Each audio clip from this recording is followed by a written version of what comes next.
মা মিন ইয়াউমিন ইয়ানশাক্কু ফাজরুহু ইল্লা ওয়া ইউনাদি।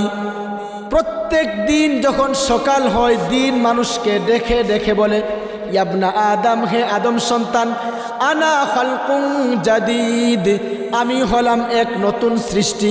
ওয়া আলা আমালিকা শাহিদ, তোমার আমলের ব্যাপারে সাক্ষী। ফাতাজাওয়াদ মিন্নি, সুতরাং আমি থাকতে থাকতে তুমি আখিরাতের পাতেও জোগাড় করো। ফাইন্নী লা আউদু ইলা ইয়াউমিল কিয়ামাহ, কেননা আমি যদি একবার চলে যাই আর কিয়ামত পর্যন্ত আর কখনো ফিরে আসব না। সময় মানুষকে প্রত্যেক দিন সকালে দিন মানুষকে দেখে দেখে বলে, মানুষকে যত নেয়ামত দান করেছেন, সেই নেয়ামতগুলোর মধ্য থেকে দামি একটা নেয়ামত হলো সময়। আল্লাহ তাআলা বান্দাদেরকে অসংখ্য অগণিত নেয়ামত দান করেছেন, যা বান্দা চাইলেও গণনা করে শেষ করতে পারবে না। সূরা ইব্রাহিম আয়াত নাম্বার 34 আল্লাহ তাআলা বলেন, ওয়া ইন তাউদ্দু নি'মাতাল্লাহ, তোমরা যদি আল্লাহ তাআলার নেয়ামতগুলো গণনা করো তাহলে লা তুহসুহা, আল্লাহ এত বেশি নেয়ামত দান করেছেন তা গণনা করে তোমরা শেষ করতে পারবে না। ইন্নাল ইনসানা লাযালুমুন কাফফার, নিশ্চয় মানুষ অতিশয় জালেম ও কৃতজ্ঞ। সূরা নাহাল আয়াত নাম্বার 78 আল্লাহ তাআলা বলেন, ওয়াল্লাহু আখরাজাকুম মিন বুতুনি উম্মাহাতিকুম, আল্লাহ তাআলা তোমাদেরকে তোমাদের মায়ের গর্ভ থেকে, পেট থেকে এমনভাবে বের করে নিয়ে এসেছেন, লা তা'লামুনা শাইআ, তোমরা কিছুই জানতে না। ওয়াজআলা লাকুমুস সামআ ওয়াল আবসারা ওয়াল আফইদা, আল্লাহ তাআলা দয়া করে তোমাদেরকে কান দান করেছেন, পাশাপাশি শ্রবণ শক্তি দান করেছেন, চক্ষু দান করেছেন, পাশাপাশি দৃষ্টিশক্তি দান করেছেন, অন্তর দান করেছেন, পাশাপাশি অন্তর দ্বারা উপলব্ধি করার ক্ষমতাও আল্লাহ তাআলা দান করেছেন। লাআল্লাকুম তাশকুরুন, আল্লাহ বলেন যাতে করে তোমরা আল্লাহ তাআলার নেয়ামতগুলোর শুকরিয়া আদায় করো। তো এক নম্বর হলো আল্লাহ তাআলা আমাদেরকে অনেক নেয়ামত দান করেছেন, যা আমরা গণনা করে শেষ করতে পারব না। দুই নম্বর, আল্লাহ তাআলার পক্ষ থেকে দামি একটা নেয়ামত হলো সময়।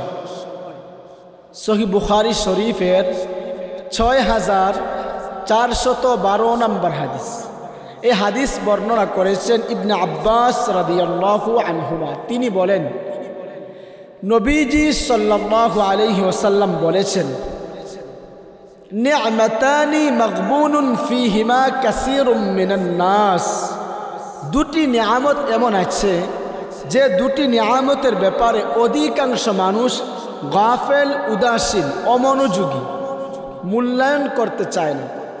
এক নম্বর আস-সিহহাতু, শারীরিক সুস্থতা। এই শারীরিক সুস্থতার ব্যাপারে মানুষ অনেক গাফিল, উদাসীন। সে এই সুস্থতার মূল্য তখন বুঝে যখন সে অসুস্থ হয়। ইবনে মাজাহ শরীফের 3141 নম্বর হাদিস, নবীজি সাল্লাল্লাহু আলাইহি ওয়াসাল্লাম বলেন, ইন্না আউওয়ালা মা ইউসআলুল আবদু ইয়াওমাল কিয়ামাতি মিনান নাঈম আন ইউকালা লাহু আলাম নুসাহহি জিসমাকা। কিয়ামতের দিন আল্লাহ তাআলা বান্দাদেরকে যত নেয়ামত দান করেছেন, সেই নেয়ামতগুলোর মধ্য থেকে সর্বপ্রথম শারীরিক সুস্থতার ব্যাপারে জিজ্ঞেস করবেন, আলাম নুসাহহি জিসমাকা, আমি কি তোমাকে শারীরিক সুস্থতা দান করি নাই? তুমি এই সুস্থতা, এই শারীরিক সুস্থতার কতটুকু মূল্য দিয়েছ? এই সুস্থতার সময় তুমি কতটুকু ভালো কাজ করেছো, ইবাদত করেছো, তুমি এটার হিসাব দাও।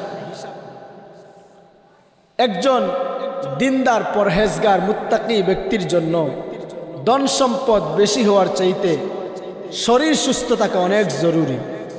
তিরমিজি শরীফের হাদিসে আসছে 3445 নম্বর হাদিস, নবীজি সাল্লাল্লাহু আলাইহি ওয়াসাল্লাম বলেন, ওয়াসসিহ্হাতু লিমানিত্তাকাল্লাহা খায়রুম মিনাল গিনা।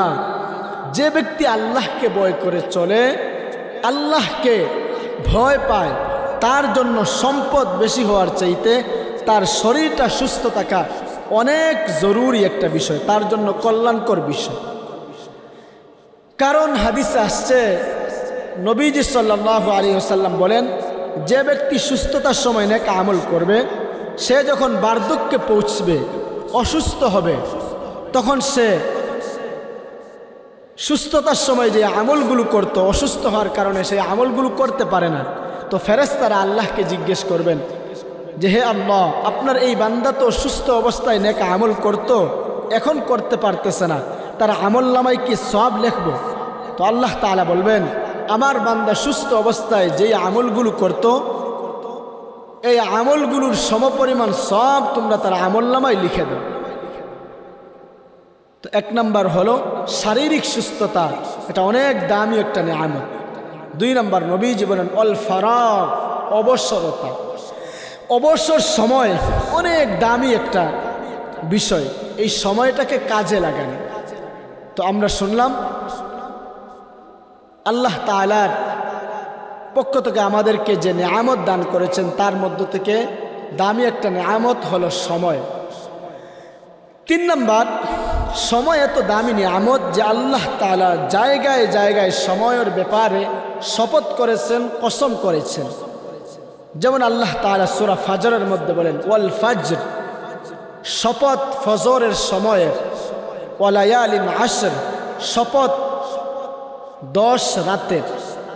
এরপর আল্লাহ তাআলা সূরা লাইলের মধ্যে বলেন, ওয়াল লাইলি ইদা ইয়াগশা, শপথ রাতের যখন তা অন্ধকার হয়, ওয়ান নাহারি ইদা তাজাল্লা, শপথ দিনের যখন তা আলোকিত হয়। এরপর সূরা দুহার মধ্যে আল্লাহ তাআলা শপথ করেন, ওয়াদ-দুহা ওয়াল লাইলি ইদা সাজা। সূরা আসরের মধ্যে আল্লাহ তাআলা শপথ করে বলেন, ওয়াল আসর, শপথ সময়ের, শপথ আসরের সময়ে, ইন্নাল ইনসানা লাফি খুসর, নিশ্চয় মানুষ ক্ষতিগ্রস্তের মধ্যে রয়েছে। তো 3 নাম্বার হলো সময় এত দামি নিয়ামত যে আল্লাহ তাআলা পবিত্র কুরআনুল কারীমের জায়গায় জায়গায় সময়ের ব্যাপারে শপথ করেছেন, কসম করেছেন। 4 নাম্বার, ব্যস্ততা আসার আগে সময়কে মূল্যায়ন করা চাই। শুআবুল ঈমান একটি কিতাব, ওই কিতাবের 10,250 নম্বর হাদিস।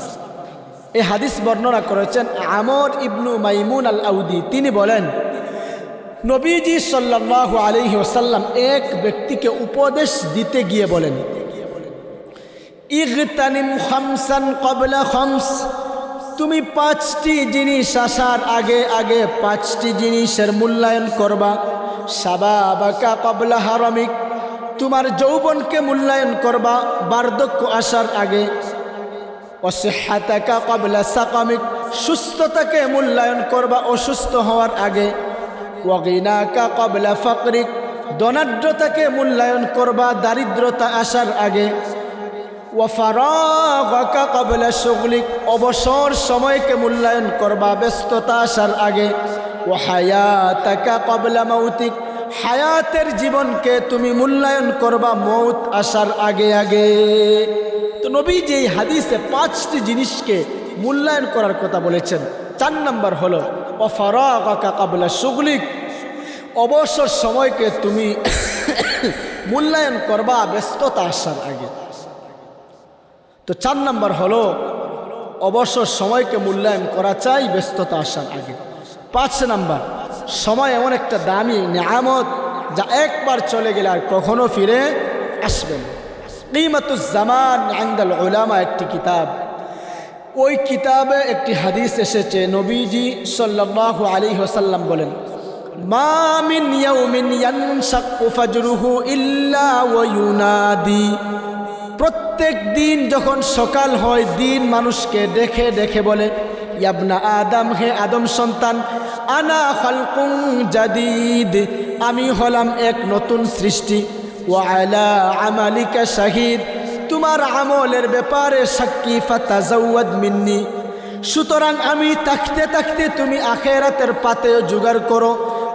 ফাইন্নী লা আউদু ইলা ইয়াউমিল কিয়ামাহ, কেননা আমি যদি একবার চলে যাই আর কিয়ামত পর্যন্ত আর কখনো ফিরে আসব না। সময় মানুষকে প্রত্যেক দিন সকালে দিন মানুষকে দেখে দেখে বলে।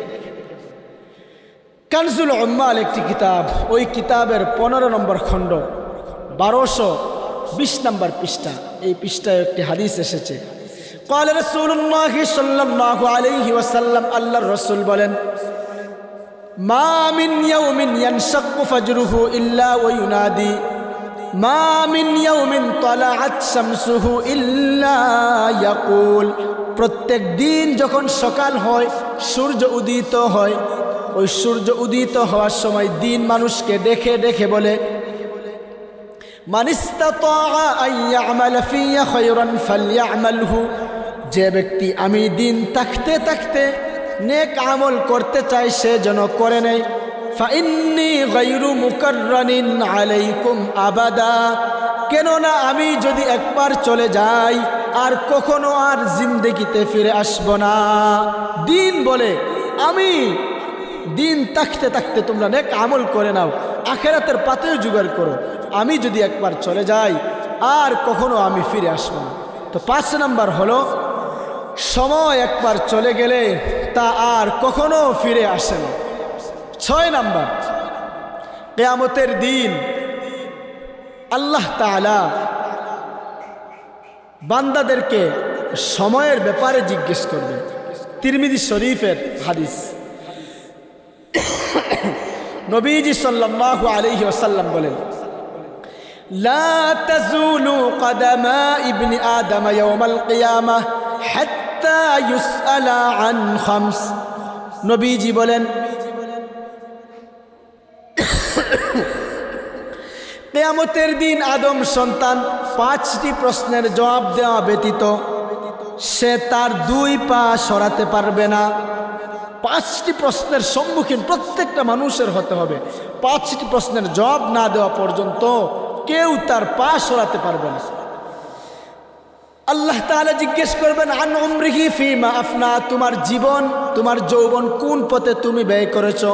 ওয়াং শাবাবিহি ফিমা আবলা, আমি যে তোমাকে একটা যৌবন দিয়েছিলাম, এই যৌবনটা তুমি কোন পথে ধ্বংস করেছো, শেষ করেছো।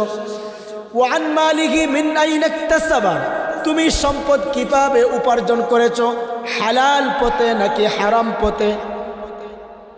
ওয়ান মালিহি মিন আইনা ইকতাসাবা ওয়া ফিমা আনফাকা, তুমি এই সম্পদ কোন পথে উপার্জন করেছো, আবার কোন পথে ব্যয় করেছো, হালাল পথে নাকি হারাম পথে।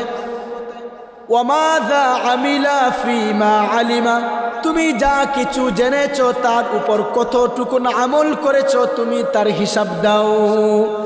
কিয়ামতের দিন এই প্রশ্নগুলোর জবাব দেওয়া ব্যতীত কোনো আদম সন্তান কিয়ামতের ময়দান থেকে তার 1 পাও সরাতে পারবে না। তো 6 নাম্বার হলো, কিয়ামতের দিন আল্লাহ তাআলা বান্দাকে তার সময়, তার জীবন যৌবন কোন পথে ব্যয় করেছেন তার জন্য আল্লাহ তাআলা জিজ্ঞেস করবেন। 7 নাম্বার, প্রত্যেক দিন নিজের আমল বৃদ্ধি করা চাই। ইআতিমাদুদ দাহর ফি তাফসীর সূরাতুল আসর একটি কিতাব, ওই কিতাবের 1 নম্বর খণ্ড 19 নম্বর পৃষ্ঠা। আব্দুল্লাহ ইবনে মাসউদ রাদিয়াল্লাহু আনহুমা বলেন, মা নাদিমতু আলা শাইইন নাদামি আলা ইয়াউমিন, আমার সবচেয়ে বেশি আফসোস হয় ওই দিনের উপর, ওই দিনের ব্যাপারে, গরাবাত শামসুহু, যেই দিনের সূর্য ডুবে গেল, নাকাসা ফীহি আজালি, আমার জীবন থেকে আমার একটা দিন চলে গেল, হায়াত কমে গেল। ওয়ালাম ইয়াজিদ ফীহি আমালি, অথচ আমার আমল নামা বৃদ্ধি পেল না। সবচেয়ে বেশি আফসোস হয় ওই দিনের উপর, যেই দিনটা আমার জীবন থেকে চলে গেল, কিন্তু এই দিন আমার কোনো আমল বৃদ্ধি পেল না। এই দিনের ব্যাপারে আমার সবচেয়ে বেশি আফসোস হয়। তো 7 নাম্বার হলো, প্রত্যেক দিন আমরা কিছু কিছু আমল বৃদ্ধি করা চাই। গত কালকের তুলনায় আজকে যেন আমাদের আমলের পাল্লা বৃদ্ধি পায়। সময় যেন গতকালকের তুলনায় আমরা আজকে বেশি ভালো কাজে ব্যয় করি। 8 নাম্বার, আমাদের পূর্বে যারা মনীষীরা ছিলেন, বড় বড় বুজুর্গরা ছিলেন, তারা সময়কে খুব বেশি মূল্যায়ন করতেন। সময়ের ব্যাপারে তাদের কয়েকটি কথা শুনি। ইমাম শাফিঈ রহমতুল্লাহি আলাইহি যুগ শ্রেষ্ঠ একজন বুজুর্গ ছিলেন। তিনি বলেন, আমি বুজুর্গদের সোহবতে দীর্ঘকাল ছিলাম, অনেক দিন ছিলাম। আমি তাদের সোহবতে থেকে আমি দুটি জিনিস শিখেছি। 1 নাম্বার, নফসুকা ইন শাগালতাহা বিল হক, তুমি তোমার নফসকে ভালো কাজে ব্যস্ত রাখবে। ওয়া ইল্লা শাগালাতকা বিল বাতিল, নতুবা এই নফস তোমাকে গুনাহের কাজে লাগিয়ে দেবে। তোমার নফসকে তুমি ভালো কাজে ব্যস্ত রাখবে, নতুবা এই নফস তোমাকে গুনাহের কাজে লাগিয়ে দেবে। 2 নাম্বার, আল ওয়াক্তু সাইফুন, সময় হলো ধারালো তরবারি। ফা ইল্লাম তাকতাহু কাতাআকা, তুমি যদি তাকে না কাটো তাহলে এই সময় তোমাকে কেটে ফেলবে। অর্থাৎ সময়কে ভালো কাজে যদি তুমি না লাগাও, সময় তার মতো চলে যাবে, তোমার হায়াত কমে যাবে। উমর ইবনে আব্দুল আজিজ রাহিমাহুল্লাহ বলেন, ইন্নাল লাইলা ওয়ান নাহারা ইয়ামালানি ফিকা ফাআমাল ফীহিমা, নিশ্চয় রাত এবং দিন তোমার মাঝে কাজ করে যাচ্ছে, সুতরাং তুমিও তার মাঝে কাজ করে যাও। অর্থাৎ রাত এবং দিন তো আস্তে আস্তে চলেই যাচ্ছে, সুতরাং তুমি এই সময়টাকে ভালো কাজে লাগাও। আতা সিকান্দারি একজন বুজুর্গ ছিলেন, তিনি বলতেন, মা ফাতা মিন উমরিকা লা আইওয়াজা লাহু, তোমার জীবন থেকে যেই সময়টা চলে গেল তার কোনো বিনিময় হতে পারে না। ওয়ামা হাসালা লাকা মিনহু লা কিমাতা লাহু, আর তুমি তোমার জীবনের সময়টাকে যে ভালো কাজে লাগালে, তোমার সময়টাকে দিনই কাজে ভালো কাজে ব্যয় করলে তার মূল্য দিয়েও শেষ করা যাবে না। এজন্য হাসান বসরি রাহিমাহুল্লাহ বলতেন, ইবনা আদম, হে আদম সন্তান, ইন্নামা আনতা আইয়াম, তুমি তো হলে কয়েকটি দিনের সমষ্টি মাত্র। ফাইদা যাহাবা ইয়াউমুন যাহাবা বা'দুকা, সুতরাং তোমার কাছ থেকে যখন একটি দিন চলে গেল তো তোমার জীবনের কিছু অংশ হারিয়ে গেল। এজন্য আমাদের উচিত সময়কে মূল্যায়ন করা চাই। তো সময়ের ব্যাপারে কয়েকটি কথা শুনলাম। 1 নাম্বার, আল্লাহ তাআলা আমাদের যত নেয়ামত দান করেছেন তা যদি আমরা গণনা করি তা গণনা করে শেষ করতে পারবো না। 2 নাম্বার, আল্লাহ যত নেয়ামত দান করেছেন তার মধ্য থেকে দামি একটা নেয়ামত হলো সময়। 3 নাম্বার, সময়ের ব্যাপারে আল্লাহ তাআলা জায়গায় জায়গায় পবিত্র কুরআনুল কারীমের মাঝে শপথ করেছেন। 4 নাম্বার, ব্যস্ততা আসার আগে সময়কে মূল্যায়ন করা চাই। 5 নাম্বার, সময় যদি কারোর জীবন থেকে একবার চলে যায় আর তা কখনো ফিরে আসে না। 6 নাম্বার, কিয়ামতের দিন বান্দাকে সময়ের ব্যাপারে, জীবনের ব্যাপারে আল্লাহ তাআলা জিজ্ঞেস করবেন। 7 নাম্বার, প্রত্যেক দিন আমরা কিছু কিছু আমল বৃদ্ধি করা চাই। 8 নাম্বার, সময়ের ব্যাপারে আমাদের পূর্ববর্তী মনীষীগণ অনেক গুরুত্ব দিতেন। আল্লাহ তাআলা আমাদেরকে সময়কে মূল্যায়ন করে ভালো কাজে সময়কে ব্যয় করার তৌফিক দান করুন।